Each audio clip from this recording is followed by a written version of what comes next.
WBCB presents Pro Wrestling Weekly. Enough is enough, and it's time for a change! I can't believe I'm putting my voice to this. Call in with a question or comment at 215-949-3232 or 888-922-2149. Thank you for your irrelevant opinion. And now, here's your host of Pro Wrestling Weekly, Fearon Derry. The first thing you need to do is to tell these people to shut up if you want to hear what I got to say. I'm a broadcast journalist. I have a right to my opinion. Oh, son of a... I am the best on this microphone, in that ring, even at commentary. There's the sound of the bell, and we are set to go. This is Pro Wrestling Weekly here on 1490 WBCB and online at WBCB1490.com. Fearon Derry here in the house with you alongside Lucas the Intern. It is good to be back here in the studio, ladies and gentlemen, and Fearon. You mean out of the sun and the surf and the waves and all that other? There's only so much you can do down there. It's just good to be back with friends, amongst friends, and talking about wrestling and having a good time. I was gonna say, was there a song you were about to go into there or something? I was about to, but I refrained from it, considering we have a show to do. So. Yeah, we don't want to drive away the few people who are probably still rubbing their eyes a little bit in fatigue after getting up at sunrise 30 this morning to watch the Beast in the East WWE Network special. Yes, I heard that was very good. It was. I got the chance to check out most of it from right here in this very chair in the WBCB studio. Since I was on the air for Chart Toppers at 6 anyway, I just pulled up the stream on the studio computer here and was able to watch but not listen to the majority of the matches as I was playing the number one hits from 1958, as I do every Saturday morning from 6 until 8 a.m. I know, shameless plug. Got a few of those. What can I say? So, yeah, here we are. It is the 4th of July. Happy Independence Day, everybody. How about that? Yeah, I had to pull out the old Stars and Stripes I was just Forever. upset because I did the Zoidberg. I know, you went Zoidberg, and I no-sold it, yes. And you turned off my mic. Well, because the phone was ringing and you were answering the phone like you do as an intern. They don't need to hear you over the WBCB. Okay, who's calling? All right, well, this is the 4th of July, and apparently it's good that we have the freedom to express our opinions or something along those lines. Mm-hmm. Yeah. Yes, but we'll talk. Actually, this is something I was going to go over with you in the prep, but I'm going to throw it out there now and give you the chance over the course of the show, as well as the listeners, to kind of think about this. Since this is Independence Day, and we are talking professional wrestling, what do you want to declare independence from in professional wrestling? In other words, I don't know, it could be anything from Vince's bathroom humor.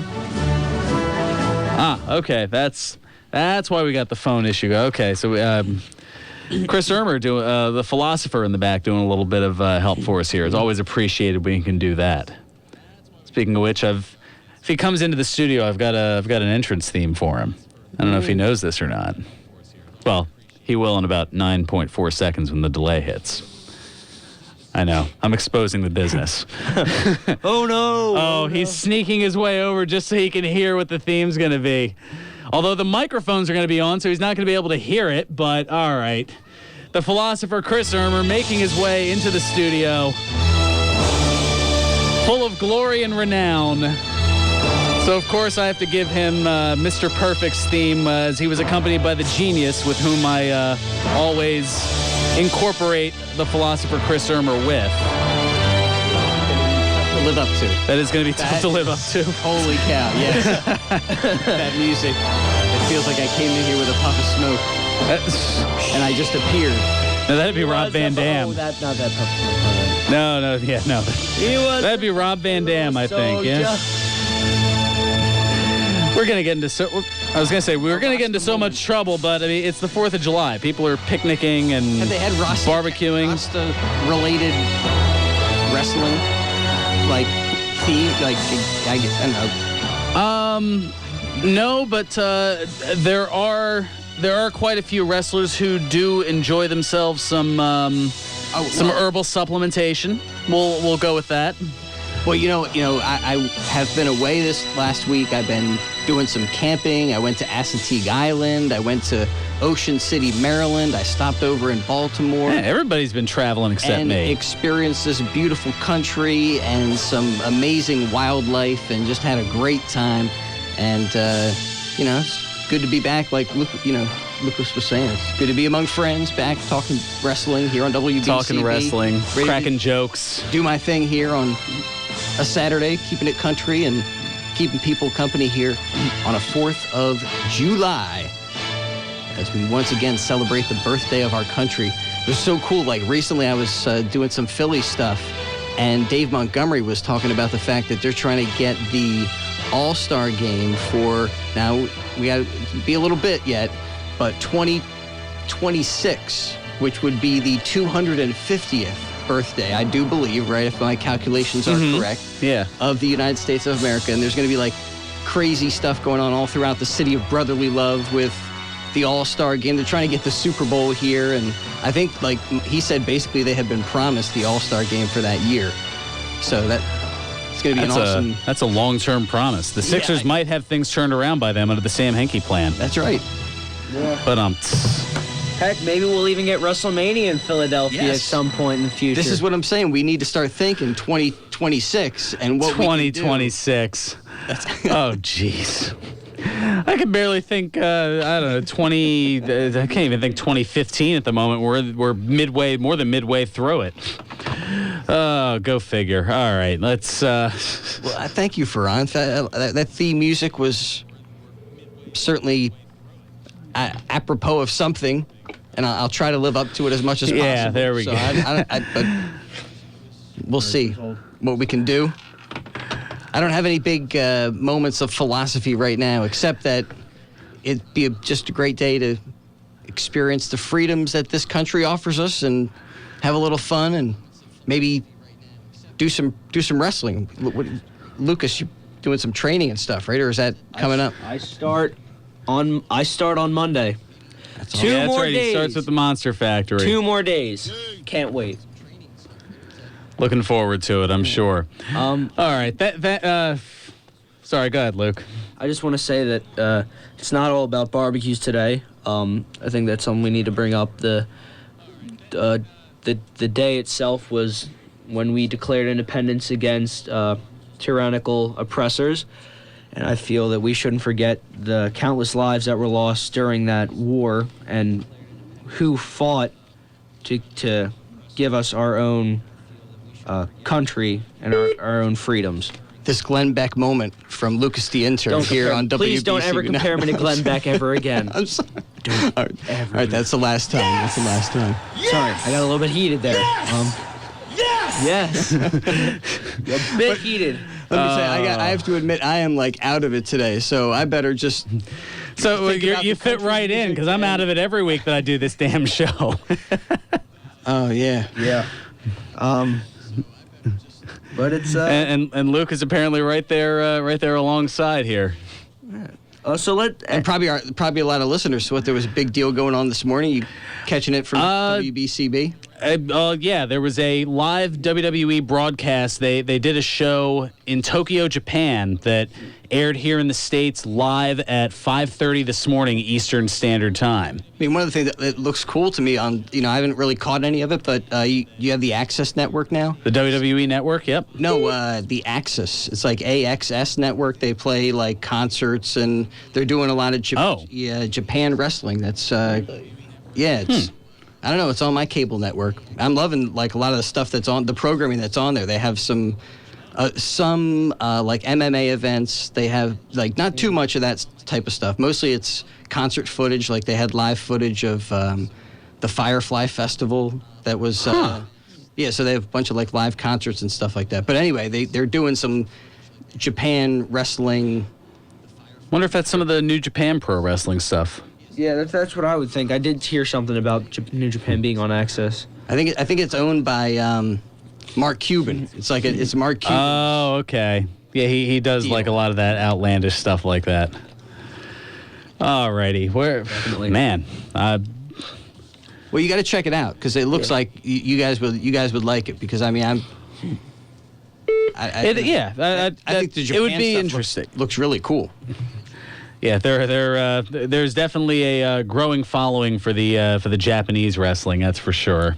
I mean, it's always been around and it's always been very prevalent. It's just now that I guess we're more global with social media and everything else. It's just getting more exposure now than maybe 20 years ago, where you'd have to go through tape trades or maybe get an occasional tape from RF Video or something like that. Yeah. Just to use an example. And give a shameless plug to RF Video. Yeah, it's always a good thing. Yeah, well, I've always been good with them, and the owner of that actually helped co-start this show some many years ago. Ah, yes. Well, I'm sorry I took you guys off the tracks a little bit here. Oh, we always go off the tracks. This is par for the course for us. Took you guys outside of the wrestling ring a little bit. But it is a beautiful 4th of July, and, just... It is. And, as I said, it kicked off with the Beast in the East show this morning. In fact, some Facebook feedback. Joseph chiming in. Fantastic 5-star Japan show. WWE really did well this morning. I watched it about an hour afterwards because I had morning errands to do, which worked out. So it wasn't too far removed from the actual live broadcast. Everyone was on their game, and I highly recommend you guys who haven't watched it as of yet do so at your earliest convenience. Of course, the highlights of it, Brock Lesnar wrestling for the first time since WrestleMania, taking on Kofi Kingston, and the NXT Championship on the line, Kevin Owens defending against Finn Balor. Yeah. Plus a great opening match of Chris Jericho against Neville. Yeah, great 2-hour broadcast. They actually kept it within the time. Definitely something to talk about. We'll talk a little bit of Battleground coming up a little bit later. We've got some news and notes. The phones are buzzing a lot more than I thought they'd be for a holiday weekend. So we'll also coming up. Yeah, also coming up in the show, another Impact departure, another wrestler to. Oh yeah, no, there seems to be a lot of those as of Rock late. making a surprise at a WWE house show, and heck, not to mention apparently another special offer for new subscribers to the WWE Network. Yeah, I know. If they're always special, are they ever special? I don't know. We'll have to get into that as well. Plus, I know I mentioned it before, George's Cards and Collectibles, they continue to bring you the legends. Recently announced Sinomania returning to Bucks County Technical High School on Saturday, September 26th. Stay tuned here to Pro Wrestling Weekly as updates come in on which wrestlers will be appearing at Sinomania. Check out George's 3 locations for all your sports and wrestling memorabilia needs, including their original store at 7755 New Falls Road in Fairless Hills, on the lower level of the Oxford Valley Mall next to the Sears Court, and in the Neshaminy Mall in the AMC Theater Wing. And there may be an update coming up in a couple of weeks regarding our involvement with Sinomania. Right. But nothing's official, nothing's confirmed. I'm just saying stay tuned, as you do here to WBCB Pro Wrestling Weekly. Very true. And of course, for more information on upcoming signings, collectibles, and more, give George's a call at 215-943-2475 or go to georgescollectibles.com. We'll take care of our first time out. We'll get to Ed and Joe from Trenton who've been hanging out. We'll get to you right on the other side. This is Pro Wrestling Weekly here on 1490 WBCB and online at WBCB1490.com. I'm not one of those people who touts that I'm the best because usually doing this on a couple hours of sleep. It would be dishonest to even attempt to venture in that regard. And now, more Pro Wrestling Weekly with your host, Fearon Derry. But it is statistically the longest-running pro wrestling radio talk show in the history of terrestrial radio, and somewhere on the Jersey Shore, Lucas the Intern is retching. I know how it feels, and it's not fun. Welcome back to Pro Wrestling Weekly here on 1490 WBCB and online at WBCB1490.com. acceptable anytime. This is Pro Wrestling Weekly, and I'm your host, Fearon Derry, alongside Lucas the Intern, recovering from that retching from last week. I'm sure you were abuzz a bit at that coming up. Just having a little fun while Yale was sitting in for you. I would have liked to have met Yale. I know that he goes to school with my brother, and that's how we got connected to the show. Yeah. I would have loved to have talked wrestling with him. I'm sure it'll be an opportunity will probably present itself somewhere along the way. I'm sure he'd make a fine addition to the show at some point. Yeah, he definitely brings the knowledge, that's for sure. Yeah. Somebody else who brings the knowledge in terms of the local scene is Ed from Northeast Philly, and he's on the line here on Pro Wrestling Weekly. Ed, what's going on? Happy 4th. Yeah, happy 4th of July. Sorry to hear about Nick Catali passing away. Yeah, it's been I know it's been an interesting couple of weeks to say the least. We're still struggling a little bit here with it. Yeah, and I was shocked to hear about two other wrestlers passed away, like Buddy Landell. Nature Boy Buddy Landell. We talked a little bit about that last week. Yeah. And Dusty. Oh yeah. Well, I mean, I know. It hasn't been a very good. I'm kind of glad we're out of June because June was not exactly a great month. I mean, as far as people passing on. Yeah. And they caught everybody off guard, passing of Dusty. Hey, you ain't kidding. We have the doubleheader at the arena this coming Saturday. That's right. That's the CZW and the what's the women's? The women's show. Valkyrie, is it? No, I think it's like WXW or something. I think WSU. Or WSU. That's right. I'm gonna say somewhere DJ Hyde's getting ready to smack me with a light tube or something. Or a bag of Legos. Yeah, that too. And WWE's in town also. This Friday. That's right. They're at the Wells Fargo Center. Very nice, very nice. Maybe The Rock will show up. Who knows? Well, I don't know. I mean, you mentioned that. Yeah. The reason. Yeah, I know we teased it heading into the break, and since you brought it up, I guess we should at least mention it in some capacity. But yeah, last Saturday night, WWE was in Boston, and The Rock happened to be in Boston filming a movie, and Bo Dallas was cutting a promo in the middle of the ring, ripping the city of Boston, ripping Tom Brady, and all of a sudden The Rock's music hit, and the crowd went absolutely mental. He was in Boston filming the movie Central Intelligence, which is due for a June 2016 release. Isn't that the one with Kevin Hart, I think? Yes, I believe it is.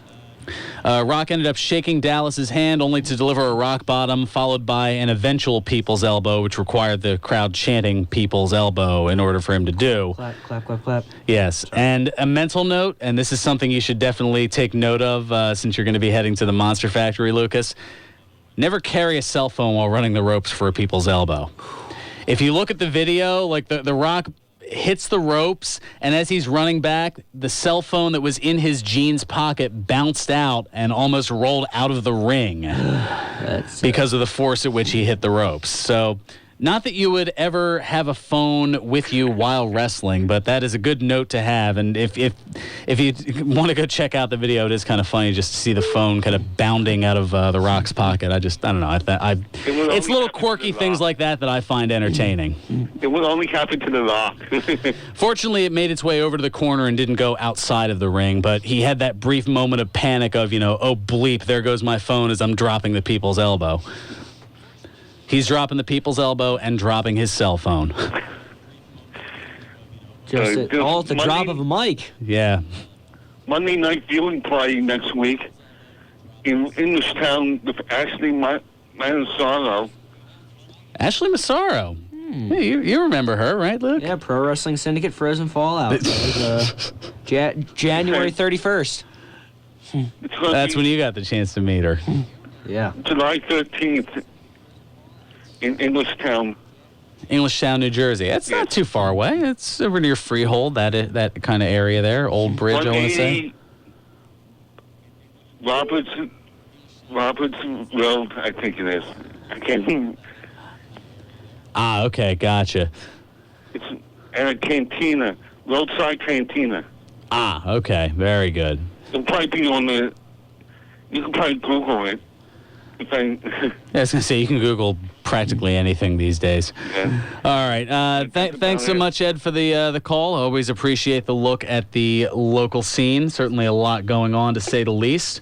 Let's hop on over to Joe from Trenton. Welcome to Pro Wrestling Weekly. Hey, Fearon, thank you very much. It's a pleasure to be here. Hello to Lucas. How you doing, bud? Joe? All right, I just, first of all, I got to say that Japan show was great. I wish I would have got up early, but, I mean, I don't think I would have been able to get up at 4:30 just to get a shower and get all that stuff done and then watch the show. I probably would have fell asleep in the middle. I wouldn't have done it justice. But let me tell you something. The WWE outdid themselves. The first matchup with Chris Jericho versus Neville, I'm not a big fan of either of them. Unfortunately, that's not going to be a popular opinion about Neville. But I can tell you one thing right now, and hopefully people will agree. If this was back in, say, 1997 when Chris Jericho was in his prime, this was a pretty decent match. If it was back in his prime, that would have been a 5-star match. Definitely. Probably would have been a match of the year candidate. Okay, no question. I mean, Jericho, to his credit, I mean, he's, 45 now and still, or somewhere thereabouts, either 45 or about to turn 45. And still, to his credit, I mean, he's holding his own. I mean, is he, as you said, the Chris Jericho of 18 years ago? No, but he's also been, I mean, he's also a ring general who's been around for over a quarter century now. And still performs at a high level, to his credit. Oh, absolutely, absolutely. And I like the show in general for everything. I mean, even though it was basically a house show that happened to be televised on WWE Network, it was fresh because it wasn't the same kind of camera angles and lighting and stuff that you see on Raw every single week. It actually, I mean, if you think about it and really visualize, it looked like you were actually front row at a live WWE event, not actually watching it live on TV like a Monday Night Raw, if you kind of know what I'm talking about. It had a different production quality to it. And just one negative thing about Monday Night Raw just this past week, and the same thing actually happened on SmackDown too this past Thursday. For those that saw it, I'm not a big fan of the 45-minute after-match beatdowns that just go on, where you feel like you're being held prisoner at gunpoint before you can actually leave your chair and the show's over. I mean, I understand there's got to be a little bit of something to progress the storyline, but I mean, you don't need to sit there and do every single finishing maneuver for 25 minutes. Yes, I like Roman Reigns, but, I mean, we don't need to be proven that the guy can withstand moves and keep getting up. It went on for, like, 45 minutes, and the same thing happened again on SmackDown with Dean Ambrose and Roman Reigns. It was almost basically the same thing if you watch both shows. The finish after the match, the whole thing was almost identical, and I think they need to cut back on that. Maybe, I mean, they could save 15 minutes, and the people won't doze off and change the channel. I mean, finish the match, do a little bit of after-match frivolity if you have to, but don't make it 25 minutes long. I mean, it's 3 hours as it is. And I think you answered your own reasoning as to why, is the fact that they have to fill 3 hours of Monday Night Live TV and 2 hours of Thursday Night TV and SmackDown. So 5 hours a week, they got to fill it with something. So apparently, as you mentioned, the 25 minutes apiece there, that's almost 1/5 of the time frame. So I guess that, I don't know. Is it a bit of a crutch? Yeah. More than likely, but I think you kind of answered your own question as to why that's occurred. Now, what they can do to fix that? Cut it back to 2 hours. Yeah, but that's a lot of commercial revenue you're losing. Yeah, but at the same time, you can. What are you going to do then? Increase the price point from $9.99 for the network to $19.99? No, but think about it this way. You may lose revenue, but you're going to generate higher ratings because when do we check out of Raw usually? And let's be honest, it's usually 8:01. No. Usually around like 9:15 because it's that middle hour and it's just god awful. And it's your bedtime on a school night? Shut up. No, it's 10. No, now it's 10 o'clock, Fearon. I'm a big boy now. Okay? Shut your mouth. You just got a little chilly in here, folks. No, this is just another day at the office. Who are you kidding? But I feel like we all check out during that 9:01, 9 o'clock, that middle hour, because they generate the garbage. If they did 2 hours, then you'd have. Like, think about it with potentially less garbage. Yeah, Ring of Honor and NXT, the reason it's so good, I mean, 2 hours would be fine. The reason that NXT is so good is 1 hour, they have to work every storyline that they're using right now. I mean, you don't use as much You leave talent, people but wanting more as opposed to having them go, all right, I've had my fill. Why do you think nobody It's watches too much. SmackDown? Or not a lot of people watch SmackDown because they've already gone through 3 hours of it. And a lot of it is recap, and maybe you get kind of a rehashing of what occurred a few nights before. No, we can see this. What's going on, Vince?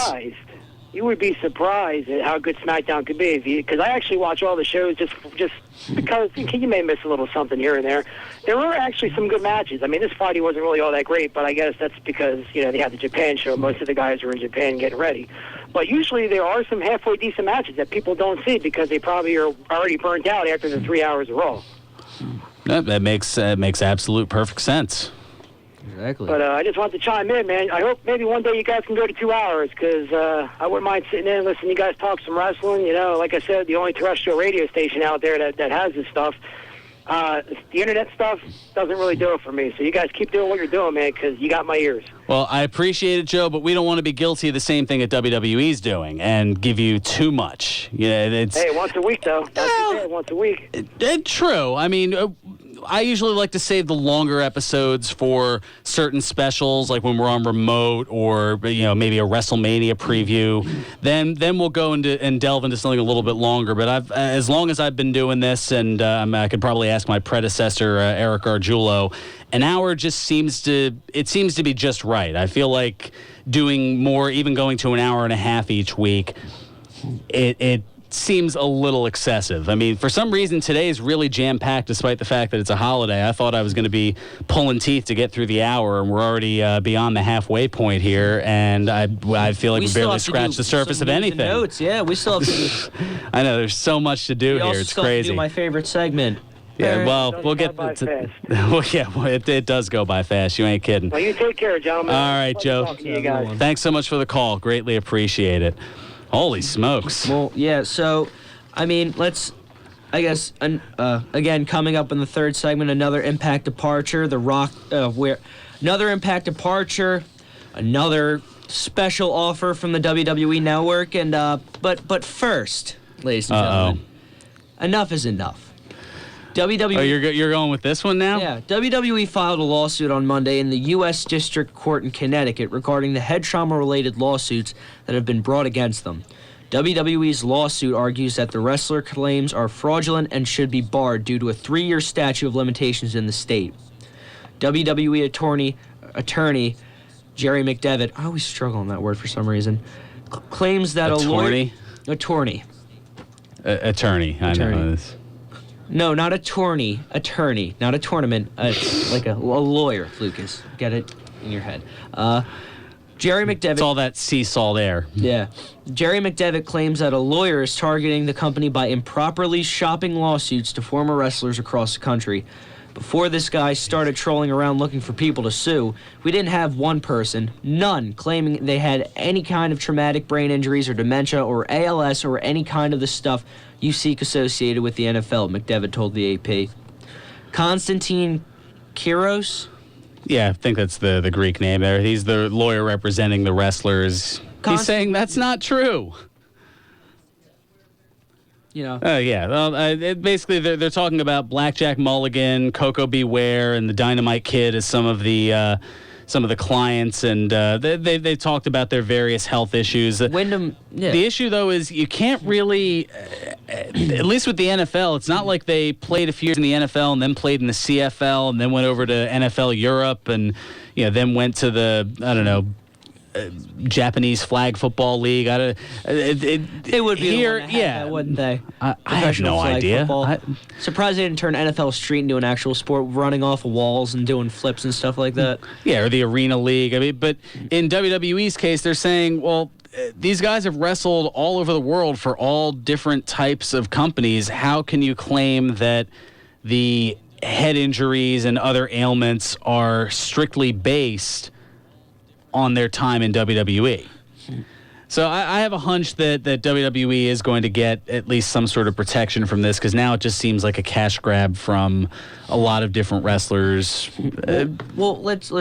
Robert Wyndham, a.k.a. Blackjack Mulligan, noted that He uses a wheelchair, suffers from near constant nausea, and needs to use stickers on his bathroom door to remind him when he last went.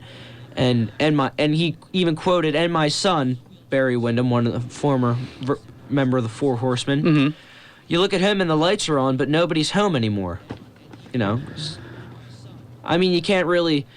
I'm not saying that WWE's at fault, but there's got to be something. I don't think he's just looking for a cash grab. Some of these cases are pretty notable. On the same token, you kind of know what you're getting into for the most part. I mean, you know that you know the dangers that are going to be in professional wrestling, and you're getting ready to hit the ground running on the Monster Factory starting this coming week. No, I understand that. I'm not saying, but I'm just saying to say it's a cash grab would be like saying just picking up random wrestlers. A lot of these wrestlers have. I mean, look at Dynamite Kid. We did a story on him, I think, last year or 2 years ago, and he's like. He can barely walk anymore. Well, a lot of that was also the physical style that he put himself through. Yeah, I'm not saying that. Again, I'm not saying that WWE shouldn't be getting protection. I'm just saying these aren't exactly like cash grab cases. The people that they're representing have a legitimate ailment, I guess you could say. Yeah, and I mean, but in the Dynamite Kid, I mean, his style, as destructive as it was, I mean, it went on to be an inspiration for people, kind of like. Oh, yeah, that's right. I can't say that guy's name. Oh, yeah, you're right. Oh man, I'm gonna get in trouble for that. Goodness. That was great. But yeah. But speaking of which. Well, not speaking of which, but there's. I was gonna say where I don't know if there's really a way to segue out of that. Well, we could talk about injuries like the NXT women who were on the mend. Oh God, no. Yeah, Becky Lynch announcing on NXT TV this past week that she's taking time off to allow a hip flexor injury to heal. She ended up suffering it while wrestling Sasha Banks at the recent NXT Live special on May 20th. And Bayley's apparently also out with a hand injury. Oh, that stinks. But speaking of NXT. There was a huge show for NXT announced. There will be. The announcement, yeah. There will be an announcement on SummerSlam weekend. WWE announced Friday. You're kind of there. The announcement was made yesterday that on SummerSlam weekend there's going to be a huge show. You got the right words, just in the wrong order. I know, I'm Mahoney busting. WWE announcing yesterday that a special NXT live show will be held Saturday, August 22nd at the Barclays Center in Brooklyn, New York, the same venue that will host SummerSlam one day later. How's that for it's not, they're not doing tiny arenas here. They're going, this is going to be huge. Will they be able to sell out and get 17, 18, 19, 20,000 in the Barclays Center? I think so. Yeah. I don't know. Yeah. Daniel, what do you think? Yes! Yes! Yes!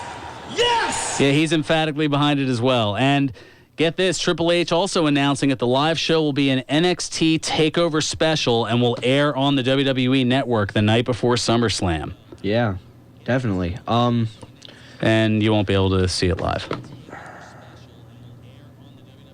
That's not exactly true.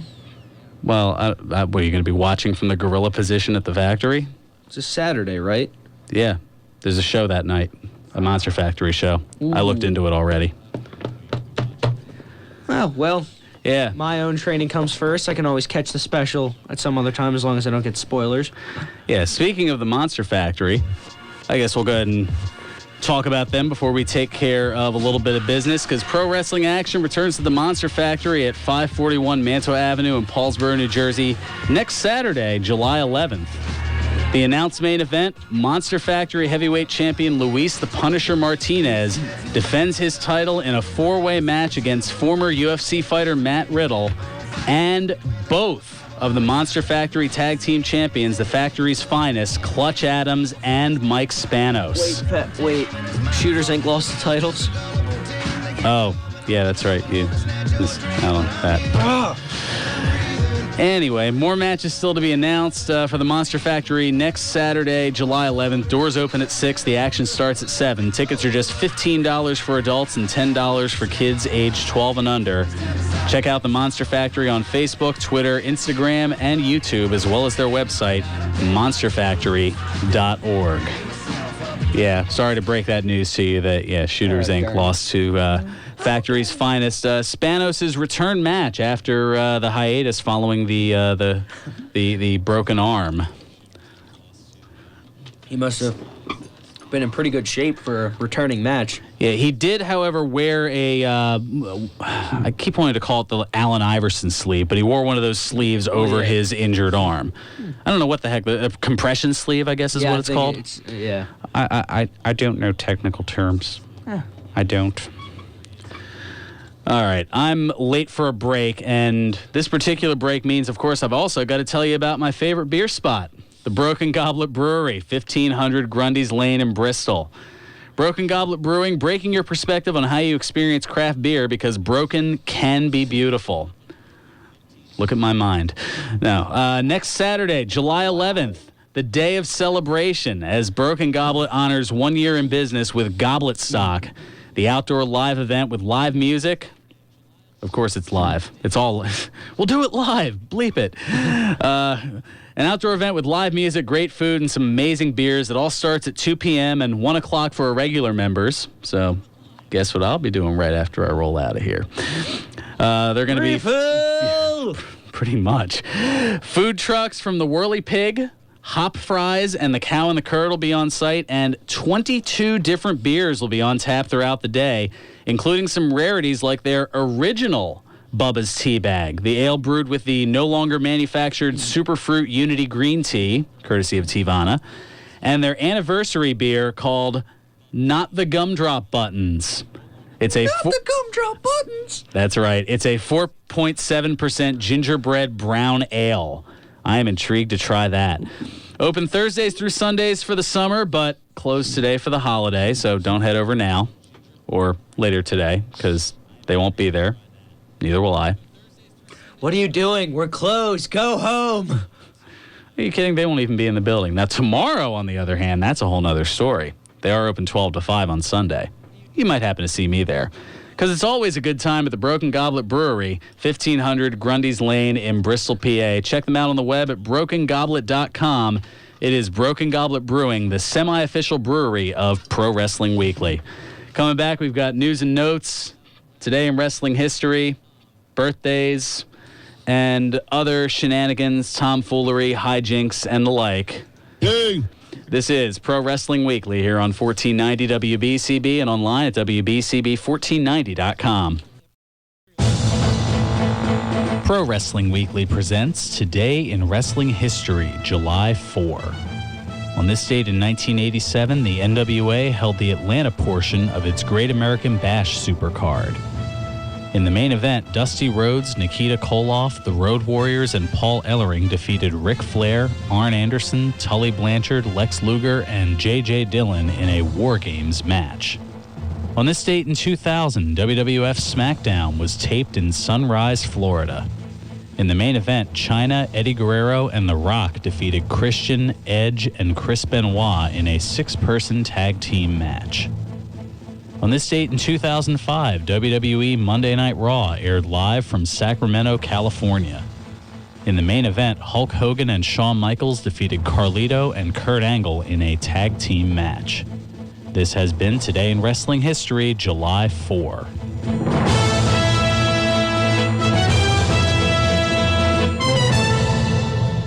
Welcome back to Pro Wrestling Weekly here on 1490 WBCB and online at WBCB1490.com. Fearon Derry and Lucas the Intern here, celebrating our independence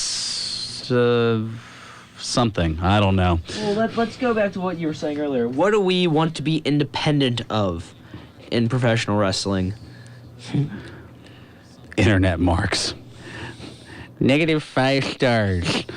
At least that's what it is for me. I want to... let's see. That or Vince poop jokes. Yeah, I know. I'm taking all the good ones. For me, it's got to be... really, it's got to be the Vince not pushing the little guys. Yeah, Vince's size love. We'll go with that. Or the fact, or either that or the people that hate Cena so much. Oh, the Cena haters. Yeah. That's another good one. All right, got some news and notes to bang through. Well, I shouldn't say bang through. I mean, that's all important. But some Impact departures of note, including Cowboy James Storm. He looks to be on his way out, if not out already, from Impact Wrestling. Brian Fritz of SportingNews.com reporting that Storm requested and received his release from the company. Adding to the speculation is an Instagram post from last week with Storm, MVP, Ken Anderson, Kenny King, and Shane Helms, among others, raising their glasses in a toast to Storm's caption, "To times we won't remember, but to friends we will never forget. The Cowboy Toast." Yippee-ki-yay. Cheers. Yeah. No, I don't think it's that kind of Cowboy Toast. Also, a top executive leaving Impact Wrestling. TNA announcing that Andy Barton is leaving the company. According to the TNA Facebook page, quote, "We wish TNA executive Andy Barton all the best as he pursues a new opportunity. Glad to have Chief Strategy Officer Eric Sherman on board as we look to build on our powerful global brand, continue our rapid international growth, and expand onto emerging platforms." Because we need all of that at this moment. Yeah, pretty much. And since you've been teasing it over the last couple of segments, another free month? WWE's plan seems to be offering a free month of network access to new subscribers each month. WWE announced Wednesday a free network offer for July. The main promotion being Brock Lesnar's first match since WrestleMania on the Beast in the East special that aired live this morning from Tokyo, Japan, along with promoting the Battleground pay-per-view. New episodes of Swerved and Tough Talk following Tough Enough. WWE believes that Despite. This is what happens when you cold read. Despite people trying to work the system by signing up each month with a different email address, the company is translating a favorable percentage of the network trial users to paid subscribers. So they think it's working out for them, that the hit that they're going to take from people trying to cheat the system isn't as strong as the people who are actually going through doing things legitimately. I think this is like the third free month pretty much in a row. Maybe even the fourth. I don't know. They're closing in on roughly half, or maybe 40%. I guess I have to go through the actual numbers. I just want to know something, WWE. What about the paid subscribers? The people I've had the network since my birthday of last year, which was March of 2014. So almost a month after the network came on. Pretty much since the start of it. What can I get out of me? What about Lucas? What can we get out of this? What about the people that have had the subscription and haven't canceled and subscribed? What about us? What are you going to do for us? What's in it for us, darn it? What can you Yeah, that's pretty much what Vince has to say about that. Shouldn't be surprised by that, really. Because you may have 1 million subscribers, but you could just as quickly lose 1 million subscribers as well. Now, I'm not saying that I would cancel the network. That's just bogus on my account. But can't we get some sort of a benefit? You get all that footage on the network. All right. We'll quick go over, so far, 5 matches announced for Battleground, including 4 title matches. The one of these things that's not like the other, Roman Reigns against Bray Wyatt. And then you've got the title matches. Ryback defending the Intercontinental title in a triple threat match against The Big Show and The Miz. The Primetime Players defending the tag titles against The New Day. John Cena defending the U.S. title against Kevin Owens. And Seth Rollins and Brock Lesnar for the WWE World Heavyweight Championship. We'll have our predictions starting to go wrong a couple weeks from now. All right. If I roll this out now, I'll have enough time to do this and still get our segment in. It's something that I did 6 years ago when I first came on here. Since it is Independence Day, it's one of my great memories going back to 1993 on this date. Because if it doesn't go back to 97... It goes back to 93. Aboard the USS Intrepid in New York City, the Yokozuna Body Slam Challenge. Fans by the thousands turned out for America's birthday on board the USS Intrepid. It was Yokozuna versus the US of A. All the competitive professional athletes attempting to slam Yokozuna and win the brand new Silverado Chevrolet pickup truck. America's pride was at stake. Ladies the and gentlemen, WWF champion, all 550 pounds on him, made his way to ringside in an attempt to celebrate his winning of the WWF title, in an attempt to embarrass and humiliate all the professional American athletic competitors.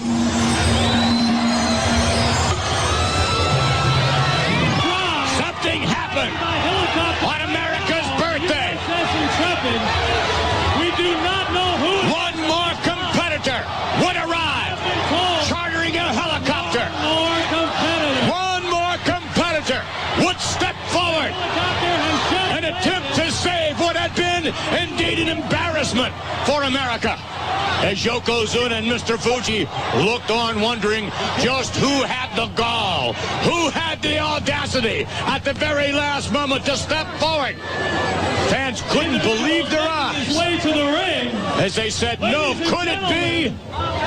Yes, it was Lex Luger. Lex Luger, who had always been proud of himself. We found out on that day he was proud of America as well. With a look of determination in his eyes, he made his way to the ring, shoving Bobby Heenan aside, shoving anyone aside who would stand in his way. He was America's last hope, the last chance of America for someone to step forward. Or would Luger be embarrassed like all of the other competitors as the capacity crowd began to chant, Lex, Lex? You know, he could feel their spirit. He could feel the power of the thousands of fans who had turned out on America's birthday. The contest is over, and you're too late. But was it too late? Something. Ever since King of the Ring, I had an itch under my skin, and it became a rash. What you are is a cancer in the World Wrestling Federation. Everybody wants to know, wait a second. Everybody wants to know what's wrong with America. There's nothing wrong with America. What's wrong with America is blood-sucking leeches like you and overstuffed, sushi-eating, rice-chopping wrestler we call a champion. He's a disgrace to the World Wrestling Federation. The only thing wrong with America is you, and we're going to clean house right here, right now. Mr. Fuji spat on Lex Luger as if he was spitting on America. And with that, Mr. Fuji went for the ride you'll never forget. And Lex Luger began to prepare, yes, for the slam, prepare for the attempt, and the look of intensity in his eye told the whole story. And then from there it happened, a 550-pounder charge. Luger ducking out of the way, nailing Yokozuna with a 6-inch steel plate in the forearm, and from there, yes, it was unbelievable. Lex Luger had done it. Lex Luger had accomplished the impossible. He slammed the 550-pound WWE champion down to the mat, down to the deck of the USS Intrepid. And yes, this was what it's all about. America and Lex Luger would not be denied the celebration of her birthday. Thousands of fans on board the USS Intrepid, saluting the great country we live in and saluting one of the great competitors who stepped forward to be counted on July 4th, Sunday, America's birthday. And an 11-year-old Mark named Fearon became a wrestling fan for life. No. That was one of my early moments as a wrestling fan, and I was all red, white, and blued up. I was one of those people that was all about Lex Luger. And you could hear, oh gosh, I forget how many episodes ago it was now that I had the chance to interview Lex Luger, and you could hear, like, it was impossible for me not to be a fan, because he was my hero. Yeah, I know. I'm gonna get letters for that.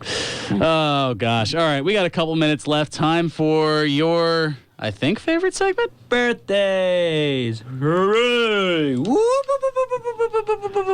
You're trying so hard to get that over. The Zoidberg. I could care less about getting over. I just like doing the way to impression. get your shtick in. No, I just like doing the impression. I could care less about getting over. At least here. Yeah, at least here. Fair enough. Alrighty. On this date in 1960, Sidney Raymond Udy was born. The former WWF and WCW World Heavyweight Champion known as Sid Justice, Sid Vicious, and Psycho Sid turns 55 today. Wow. How about that? Also on this date in 1960, Barry Clinton Wyndham was born. Apparently, as you had said earlier, the lights are on, but nobody's home. The 2012 WWE Hall of Famer and notable member of the Four Horsemen faction known as Barry Windham turns 55 today as well. On this date in 1977, Brian Barry Jossie was born. The former WWE wrestler and manager known as Abraham Washington turns 38 today. Ugh. Well, what's the grimace for? The way he got fired. Well, yeah, true. It wasn't exactly unstoppable. Well, he was. See what I did there? Yeah, how about that? And on this date in 1776, no, that's pretty much all know what happened there. Don't need me to say it. Yeah, I got nothing else. That joke fell flat. What can I say? We both suck today. Couldn't have said it better myself. In fact, you did. Yay. Yeah, we'll keep sneaking that in every once in a while as well. All right, that's going to do it for us. Enjoy your picnics and fireworks and celebrations and whatnot responsibly. Don't do anything irresponsible, stupid, or anything that I or Lucas wouldn't do. That goes to you as well, Glenn Beck. Talk on it. Ain't I a stinker? Where's my son of a... close enough for government work. All right, the philosopher Chris Ermer, he's up next with country music. Happy 4th, everybody. We'll be back next week with shenanigans and then a trip to Goblet Stock. Woo. Play us out, Nutsy. 1 o'clock in all's well. Serving you better than ever before. This is 1490 WBCB 11.